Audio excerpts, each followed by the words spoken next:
Hi, this is Randy Finney with Right Side of the Chart, and today is Thursday, June 12th, 2014. Tonight I wanted to do an overview of the U.S. markets. I'll do this in video format because I wanted to go over quite a few charts and do it as quick as possible. I won't spend a lot of time on this video because I would like to get either tonight or early tomorrow get some do an update on some of the trade ideas, the existing trade ideas, and possibly start taking a look at some new setups. As most of you know, I've been disengaged for the most part from the markets for the last few months. In other words, keeping it light. Been very selective on new positions. Other than the mining stocks and a few select longs, I really haven't initiated any new positions for weeks now, and I think that time has come where we'll probably see some good trading opportunities soon. We don't have any solid sell signals. I've been watching this market. My longer term bearish outlook has not changed. The case that I've been making for months now, the bearish divergences on not just the momentum and price indicators like we're looking at here, the MACD, the RSI. I've looked at other things, timing windows, the divergence between stocks, the percent of stocks above their 200-day moving averages.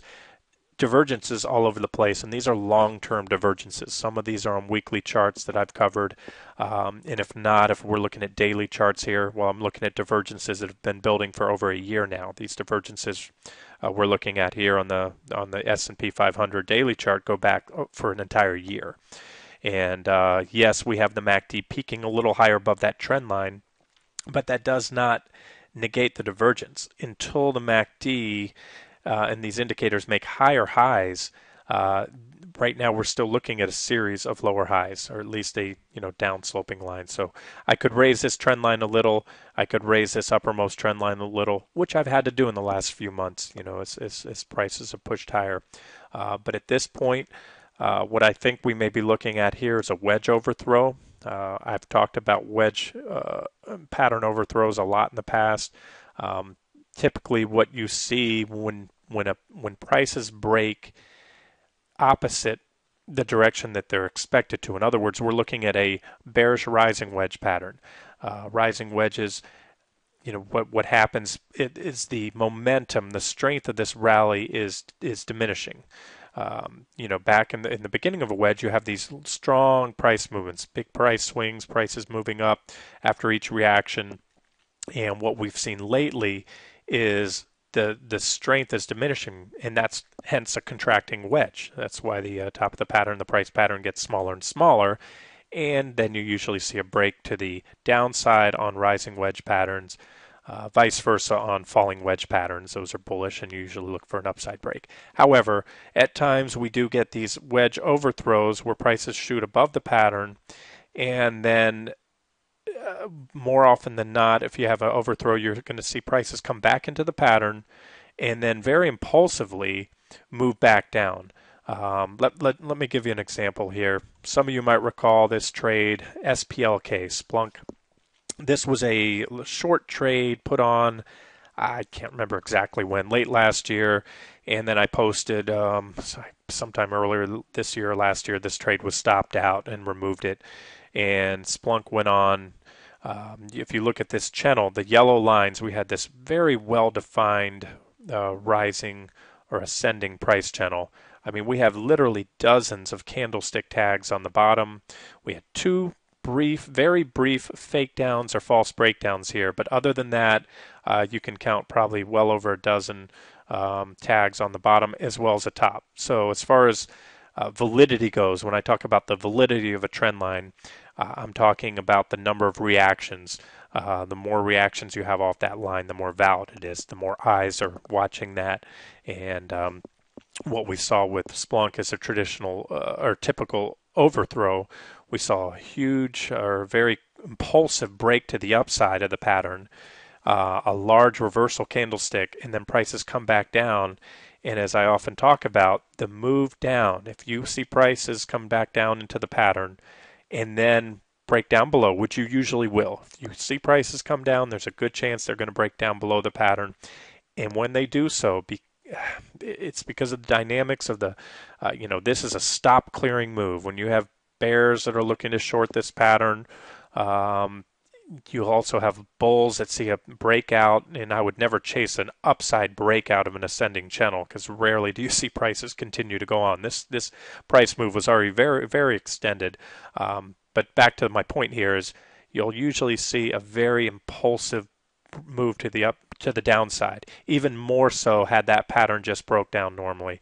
And that is the case that we had with Splunk. So, although we were stopped out on this one, as you can see, these were the targets. You can reference this trade on the site.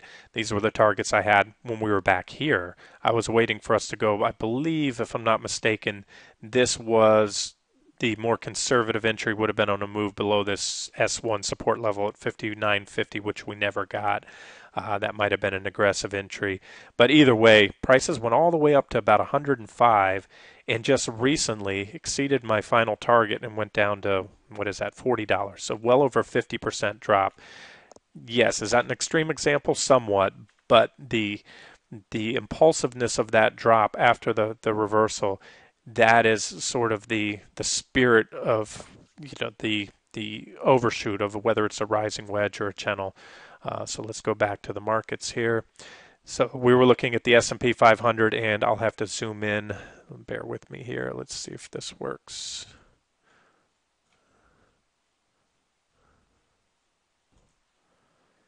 Well, close enough. Okay, we're zoomed in a little bit just so you can take a look. I know it's hard to see on the video, but we do have prices coming above this trend line. I had this double divergence. We had this uptrend line here and then a slightly less steep trend line. Now that's bearish because once again this wedge is contracting. We have an even tighter price channel. Now, given this trend line may act as support, or this just may be a pullback, and I may have to extend this trend line. In other words, let's just say wipe out this second blue trend line here and extend this one out. Prices could go higher. But right now, I've maintained all along these additional downside price targets are likely to come. Although we've made marginal new highs, I still maintain these lower price targets. And so what I'll be watching for in the coming days is to see if prices do indeed come back within this wedge pattern.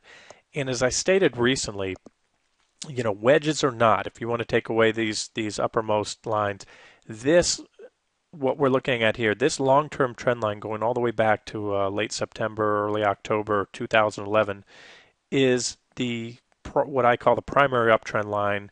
We have 1, 2, 3, 4 reactions already. This is an important level to watch. And because we are wedging, prices are and have been just within, a day or two, 1 or 2 bad down days of breaking below this. If we have a 3% down day or 2 back-to-back 3% down days in the S&P 500, that's probably going to put us below this trend line. So, the technicals can change on a dime. Right now, yes, I get it. The trend is up. They're singing the praises of this bull market on CNBC, I imagine, every day. But something to keep an eye on, and just remember the technicals can change on a dime. And until we have those sell signals, the trend is up. I'm looking at the 60-minute charts. Although I think we may have started the next pullback or at least a decent correction here today, I really don't have any solid sell signals yet. So an aggressive trader, if you want to take a shot and at a short and put a stop above the recent highs, absolutely. Looks very low risk, minimal downside. Just keep in mind it is a counter trend trade, and I will continue to study the charts tonight, but I don't see any solid, sell signals on the shorter term, the 60-minute charts or whatnot. Okay, next chart up. This is the OEX, the S&P 100, the largest 100 companies. Pretty much of the S&P 500, big blue chip index. This chart, we have a live link on this chart, so you can take a look at this. But the point I want to impress on this chart, as I have often, when you look at the divergences, down here I use the PPO on a weekly chart, very similar to the MACD. And You can go back this entire bull market. That's what we're looking at here. This is the lows in March of 2009, so the beginning of the current bull market. And when you look at the MACD or the PPO, you will not find a period of multi-month divergences such as these marked here that were not followed up by a sizable correction. So let's take a look at that. Let's see if we can draw these out. There's big correction 1, big correction 2, even a sizable correction 3. Now, what we're looking at here, I've noted, for a couple months now that we have double divergences. So I wouldn't look at it as this one having played out. I mean, there was a small correction there after that first divergence, but not relative to the scope of the divergences. What I mean by that is, we had divergences here, some which were much not as pronounced, and we had much larger corrections. So when you look at from a timing window, just kind of eyeball, how frequent these corrections came along, were not only overdue, but we had very little correction. And this divergence, this double divergence, the fact this upper trend line is sloping downward without much of a correction, this is really just a continuation of this divergence that started back here and continues today.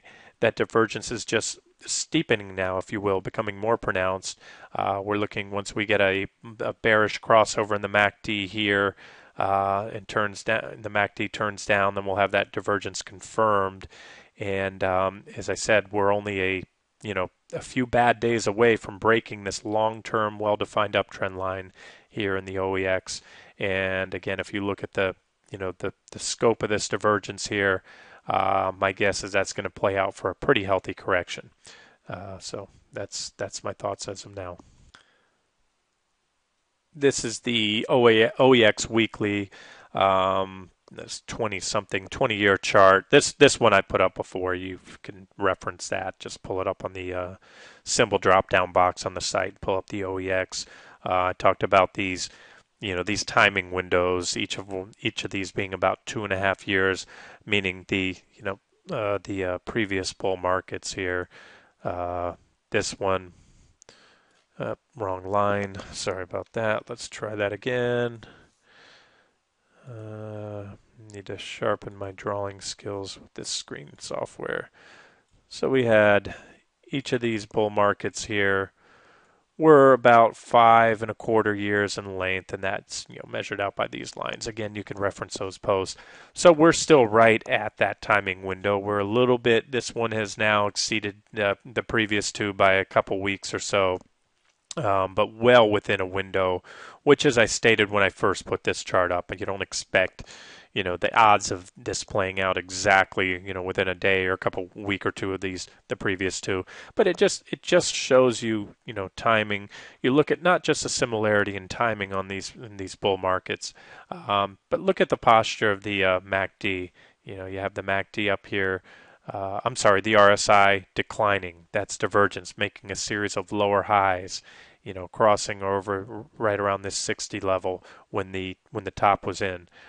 Same story here. We had the RSI falling and pushing back to the 60 level when the top was finally in. It's marked by that dotted line. And same story here. A series of lower highs, RSI around the 60 level. So call it coincidences, and maybe it plays out, maybe it doesn't. But that's what technical analysis is all about. Is looking at past price patterns, timing windows, etc., and trying to extrapolate, the future direction of the market. NDX, this is the NASDAQ 100. Again, this chart, as with the others, is available on the live chart links page. What we're looking at here, I may have to zoom this one in a little bit. Before I do, this is a longer-term uptrend line, which is my ultimate downside target.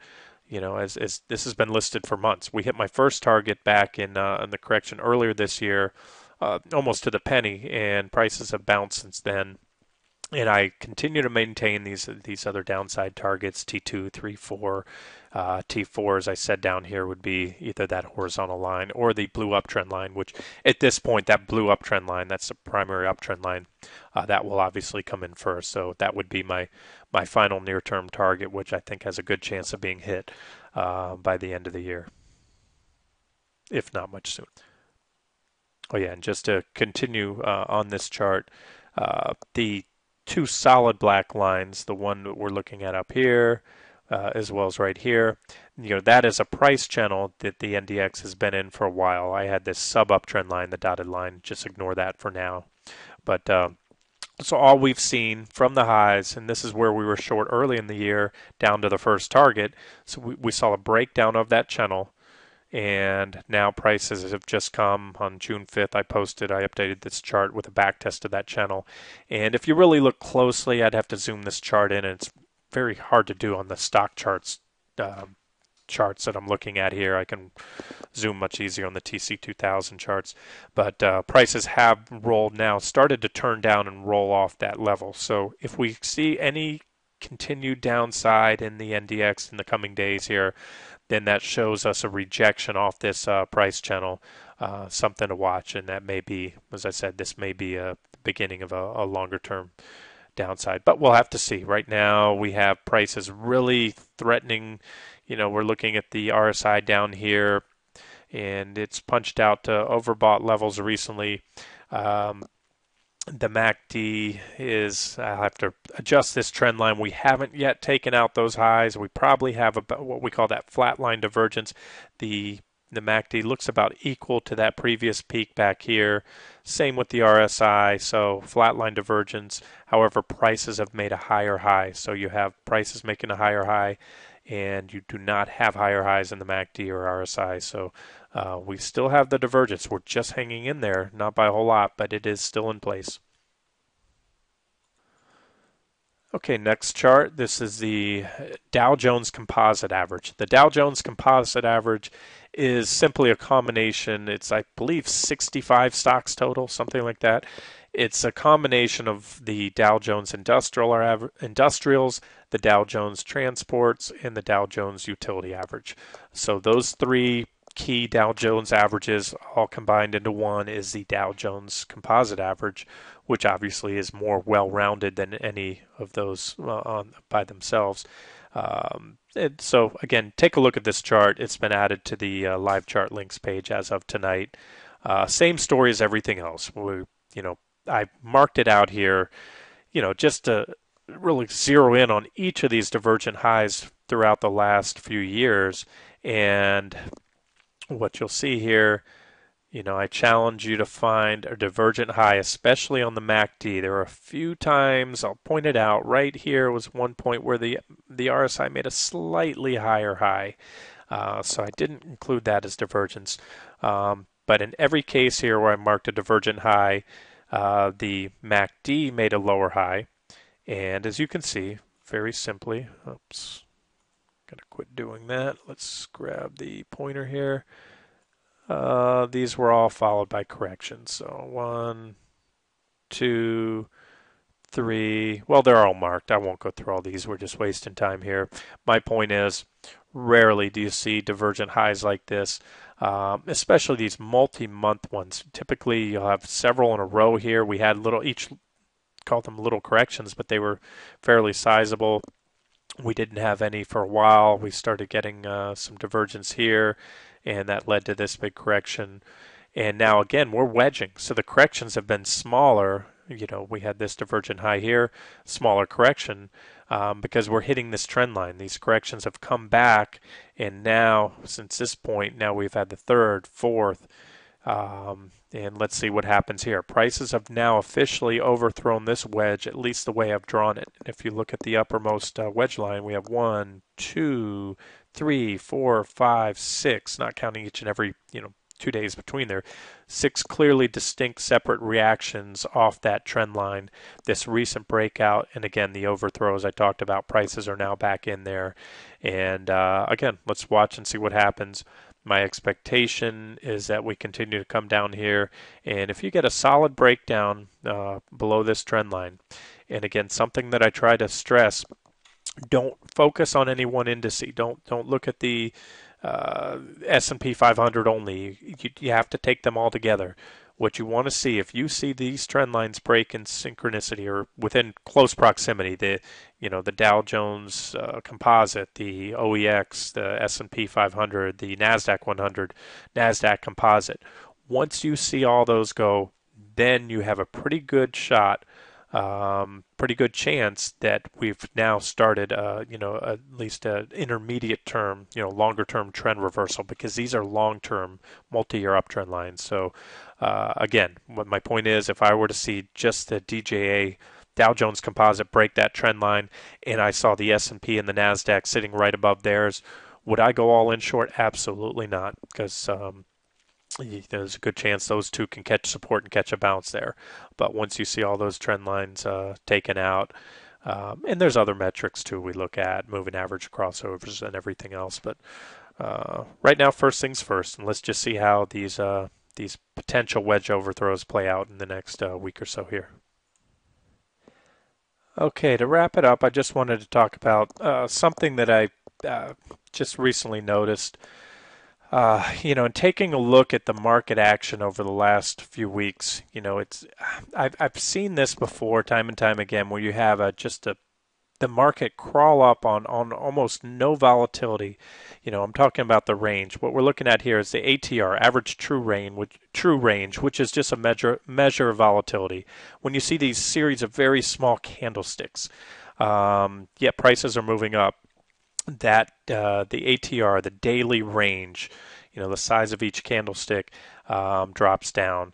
So what I've noticed, I took a look and I pulled up the ATR just to kind of see if there's any strong correlation of these plunges in the ATR.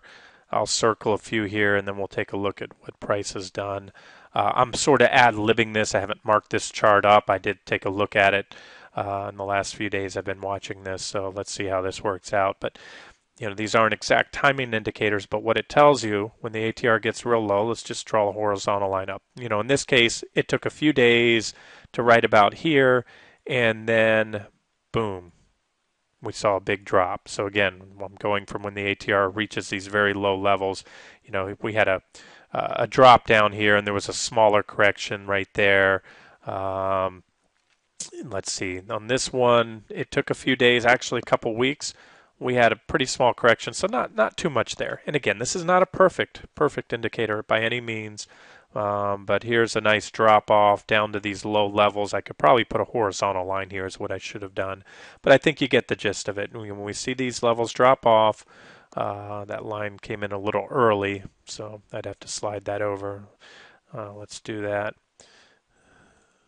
Okay. So you get the gist, shortly after we have these very low volatility rises, usually we get these big corrections. So now all my circles have been erased, but I think you get the picture. Here's one down here, shortly afterwards, followed by a big correction. We really saw the ATR drop off and peak out down here.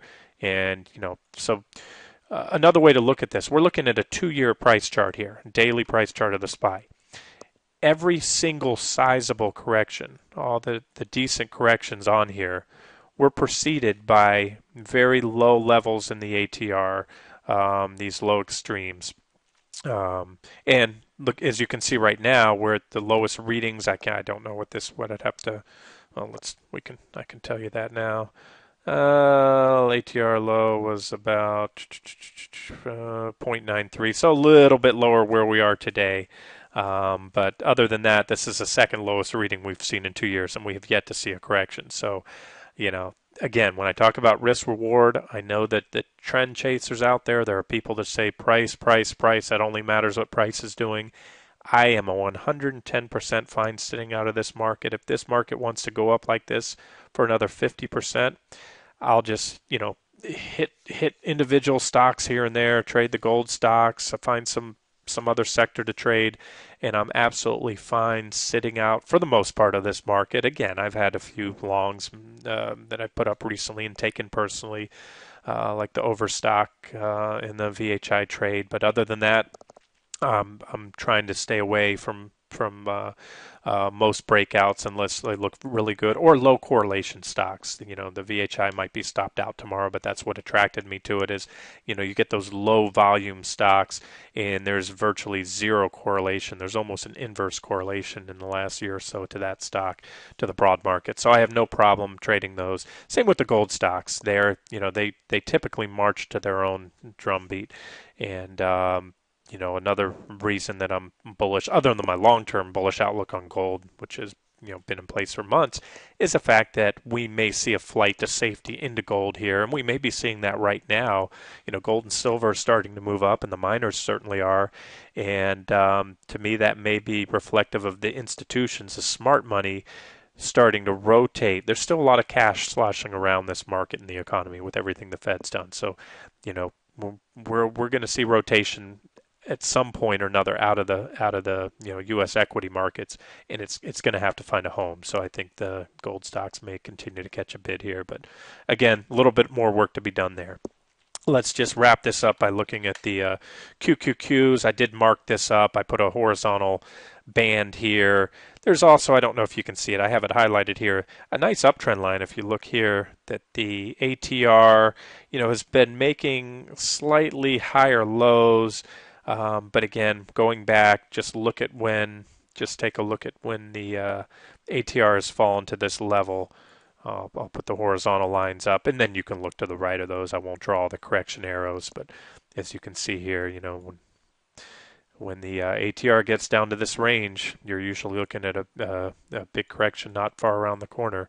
Sometimes these are only small corrections. At the very least, you have sort of a dead tape or a dead market for a while where prices don't go much of anywhere. But again, I challenge you to find a period of any sizable correction in the last 2 years that wasn't followed by a dip down in the average true range, as you can see here. So, all right, I guess the point is made on that, and most importantly, where we are today, there's a nice correction there. We're down right to that red level, so we haven't seen a correction in quite a while. It's been a couple months. So again, that's the closest thing I have to a short-term sell signal right now, and this is not a sell signal itself.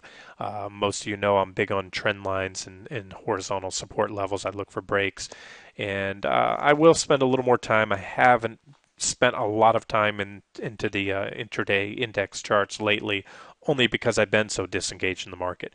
You know, as a trader, when the trading's good, I'm in there. You'll see I'll have 4, 5, 6, sometimes 10 posts a day.